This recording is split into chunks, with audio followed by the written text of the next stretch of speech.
और उसी की चिंता में, इसी एक चिंता में सारे इतिहास को रौंद दिया जा रहा है। इतिहास के एक एक पन्नों को आग में खाक कर दिया जा रहा है। और तब जाकर के वहां भी इतिहास भरपूर पड़ा है, देशभक्ति का इतिहास भरपूर पड़ा है, उसको उजागर करने की आवश्यकता है। भाई बहनों, जिन लोगों को शायद पता नहीं होगा, जब करगिल की लड़ाई हुई,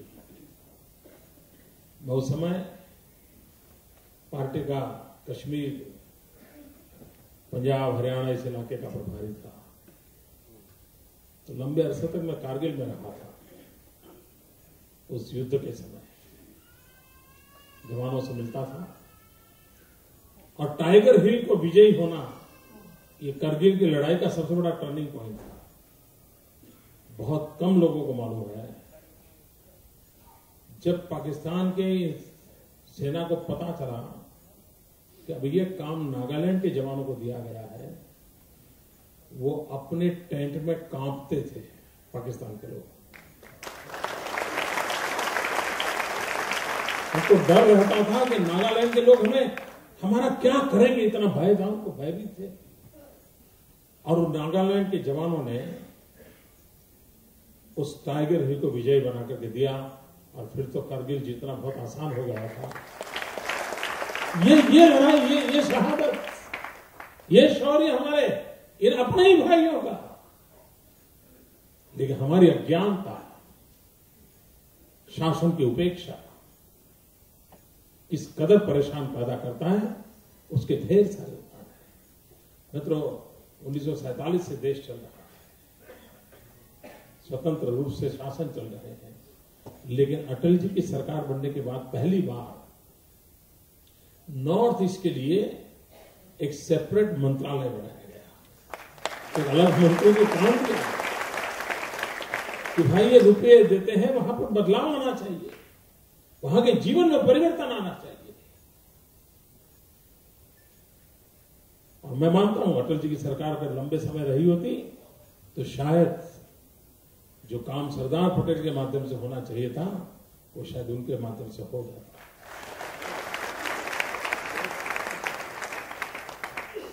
इंफ्रास्ट्रक्चर पर बहुत बड़ा बल दिया था। 2008 में डॉक्टर मनमोहन सिंह जी, और ये भी देखिए साहब, आप लोग तो मुंबई बैठे हो ना, लेकिन मनमोहन सिंह जी आसाम से चुनाव जीतते हैं, राज्यसभा में आते हैं, यानी इनके बिल्कुल पड़ोस में है नॉर्थ ईस्ट के। लेकिन उनको 2008 में याद आया कि नॉर्थ ईस्ट के लिए कोई विजन डॉक्यूमेंट बनाना चाहिए, और उन्होंने नॉर्थ ईस्ट के लिए एक विजन डॉक्यूमेंट बनाया। वो विजन डॉक्यूमेंट पढ़ने में अभी 2012 आ गई है, अभी पढ़ाई चल रही है। पहले लिखाई चली है, पढ़ाई चल रही है। अब ये पढ़ाई कब पूरी होगी और नॉर्थ ईस्ट का क्या होगा, भगवान जानते हैं। मित्रों, हिंदुस्तान को बिजली का संकट है। बिजली के संकट से हम जूझ रहे हैं। और पूरी दुनिया ग्लोबल वार्मिंग की चर्चा कर रही है, और ऊर्जा का क्षेत्र है जिसका ग्लोबल वार्मिंग के साथ सीधा नाता है। एक अकेला नॉर्थ ईस्ट ऐसा है कि जहां पर पानी का प्रवाह इतने तेज है, अकेले नॉर्थ ईस्ट में हाइड्रो पावर प्रोजेक्ट डाल दिए जाते हैं। तो आज ये जो पूरब है ना, अरुणाचल प्रदेश, जो सूरज की पहली किरण लेकर के आता है और हम सबको रोशनी देता है, मुझे विश्वास है मित्रों कि हाइड्रो पावर पर अगर ध्यान दिया गया होता नॉर्थ ईस्ट के अंदर, तो पूरे हिंदुस्तान का अंधेरा दूर करने का सामर्थ्य अकेले नॉर्थ ईस्ट में। उनकी पूरी इकोनॉमी में कितना बदलाव आता,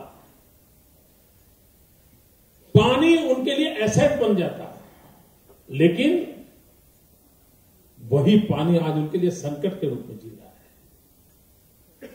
ये दुर्दशा आपको हैरानी होगी मित्रों, इतना पानी वहां बरसता है, लेकिन फरवरी, मार्च, अप्रैल आते आते कई गांव जो पहाड़ों पर हैं, पीने के पानी का संकट है, आज भी संकट है, इतना सारा पानी होने के बाद।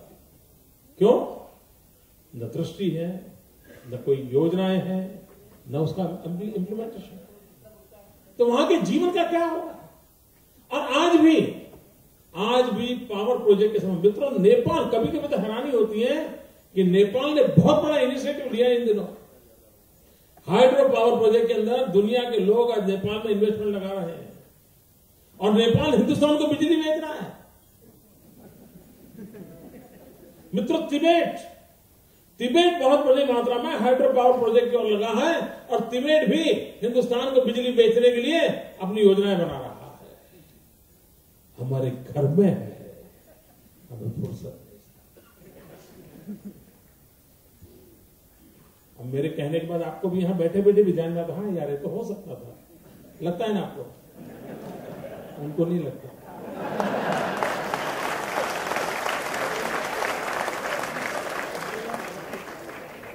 सामान्य मानव को समझ होती है, आपको दिखता है, उनको नहीं दिखता है। और इसी के कारण विकास के लिए, वहां के संकटों को दूर करने के लिए जिस प्रकार के ललक चाहिए, और जब ऐसी स्थिति बनती है तब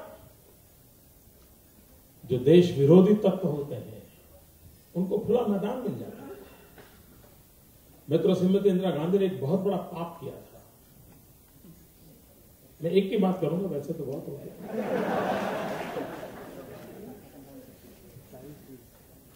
वहां पर जब वो चुनाव लड़ रही थी और उस चुनाव में उन्होंने बातें सेक्युलरिज्म की करने वाले लोग अधिकृत रूप से उन्होंने अपने मैनिफेस्टो में, कांग्रेस ने कहा था कि हम यहां पर चुनाव में जीतेंगे, हम बाइबल के मुताबिक शासन का दौर चलाएंगे। मित्र, आप कल्पना कर सकते हो कि अगर आप इस प्रकार का स्टैंड शासन में बैठे हुए लोग करोगे तो अलगाववाद को भड़काने वाले लोगों को कितना मौका मिल जाएगा। और तब किसी ने उनके सेक्युलरिज्म को ललकारा नहीं था। मैं इन सो कॉल्ड सेक्युलरिस्टों को पूछता हूं, तब कहां सो गए थे? क्यों याद नहीं आई? इस प्रकार की धार्मिक राजनीति करना, सांप्रदायिक राजनीति करने का खुला खेल खेला गया था।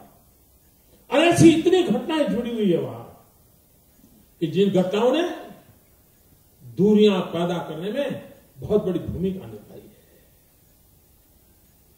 मित्रों, आपको जानकर के हैरानी होगी, आज पूरी दुनिया न्यूक्लियर पावर के लिए ये मानते हैं कि भाई ये सेफेस्ट और कुल मिलाकर के इकोनॉमिकली साउंड सिस्टम कहीं है तो अल्टीमेटली न्यूक्लियर पावर, ऐसा मानने वाला एक बहुत बड़ा वर्ग है। मैं डॉक्टर मनमोहन सिंह जी को सीधा सवाल पूछता हूं, यूरेनियम ये उसकी मूल आवश्यकता होती है और भारत में कहीं यूरेनियम है तो नॉर्थ ईस्ट पर है। हमारे प्रधानमंत्री जी अभी देखिए डॉलर को मजबूत करने के लिए कितनी मेहनत कर रहे हैं।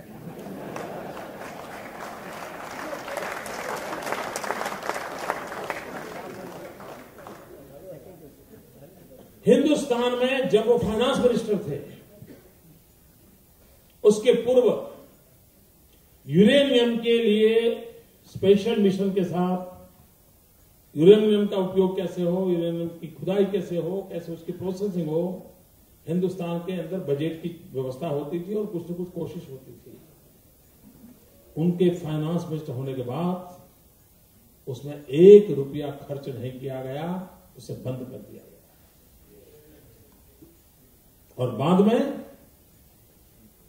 जब वो प्रधानमंत्री बने तो उन्होंने यही सारा काम अमेरिका से हो उस दिशा में देश को ले गए। अगर आज पूरे विश्व को यूरेनियम की जरूरत है, हमारे यहां यही नॉर्थ ईस्ट इलाका है जहां पर हमारे पास कुछ मात्रा में यूरेनियम उपलब्ध है। उसके लिए क्यों न सोचा जाए क्यों नहीं योजनाएं बनाई जाए और हम भी दुनिया के अंदर एक न्यूक्लियर पावर के रूप में, एक ताकत के रूप में इन अपने संसाधनों से क्यों खड़े न हो। लेकिन भाइयों बहनों, उसके लिए न दृष्टि है, न सामर्थ्य है, या किसी का दबाव है, संकट गहरा है। उस बात को समझने की आवश्यकता होती है। अगर उसको समझ सकते हैं तो हम स्थितियों को बदल सकते हैं। भाइयों बहनों, ढेर सारे विषय हैं जिसकी हम कल्पना नहीं कर सकते। आज पूरे जंगल और उसके अंदर जिस प्रकार की अलगाववादी स्थितियों का हुआ है, हिंदुस्तान में शस्त्रों को लाने की व्यवस्था, करीब करीब सर्वाधिक देश किसी एक सीमा पर जुड़े हुए हैं तो इस सीमा पर है। अनेक देशों से हमारी ये नॉर्थ ईस्ट की सीमाएं जुड़ी हुई है और अलगाववादी एक्टिविटी चलती हो, बांग्लादेश की घुसपैठियां चलती हो, शस्त्रों की हेराफेरी होती हो और दिल्ली सब सलामत है। ये हाल मित्रों चिंता करने वाला है। तो वहां के लोगों के दिलों को जीतना है, लेकिन उसके साथ साथ उनकी समस्याओं का भी समाधान करना होगा। उनकी देशभक्ति में कोई कमी नहीं मित्रों, कोई कमी नहीं है। वो देश के लिए मरने मिटने वाले लोग हैं। इस देश के लिए कुछ करने की ख्वाहिश है। आप मणिपुर जाइए मित्रों, आप मणिपुर जाएं, आप कभी कल्पना नहीं कर सकते कि आप कोई ऐसी जगह पे आए हो, सारा मणिपुर कृष्णाइट है। कृष्ण की इतनी भक्ति है वहां। जैसे आप गुजरात में जाओ तो कहीं पर जाके जय श्री कृष्ण बोलते हो ना, मणिपुर में आपको वही मिलेगा। इतनी कृष्ण भक्ति का माहौल है। अब ये चीजें ऐसी हैं जो हमें सरलता से जोड़ सकती है, लेकिन पता नहीं क्यों वोट बैंक की राजनीति के कारण उनको इन चीजों की ओर कभी ध्यान नहीं जाता है। और ज्यादा से ज्यादा कभी क्या सोचते हैं, क्या यार 5 पार्लियामेंट की सीटें हैं, क्या करना है, बस सारा नंबर गेम चलता है। मित्रों, आधी भी क्यों न हो, लेकिन ये मेरे देश का हिस्सा है और हमने जीवन इस देश के लिए उसे भाग सकते हैं। अगर ये माहौल होता है ना, तब तो जाकर के होता है। नहीं तो कभी तो एक बार ऐसा भी बोला गया था, जब चीन ने हमारी जमीन हड़प की तो देश के एक प्रमुख नेता ने कह दिया था, वहां तो घास का एक तिनका नहीं होता है, ऐसा बोल दिया था। तो तीसरे ने लाजवाब जवाब भी दिया था कि आपके सर पे एक बाल भी नहीं उठता है, काट दिया जाएगा। निर्णय ऐसे नहीं होते मित्रों। देश की तरफ देखने का दृष्टिकोण ऐसा नहीं होता है। एक मां की तरह भक्ति करनी पड़ती है, तब जाकर के राष्ट्र की चेतना को जागृत कर सकते हैं। मैं माय होम इंडिया के सभी मित्रों को बधाई देता हूं और मैं नवाब जी को भी अभिनंदन करता हूं। और उन्होंने जो संकल्प इस उम्र में भी और कैंसर की बीमारी के बाद भी देखिए संकल्प शक्ति, इस काम को करते रहने का जो संकल्प दिखाया, मैं उनको बहुत बहुत बधाई देता हूं।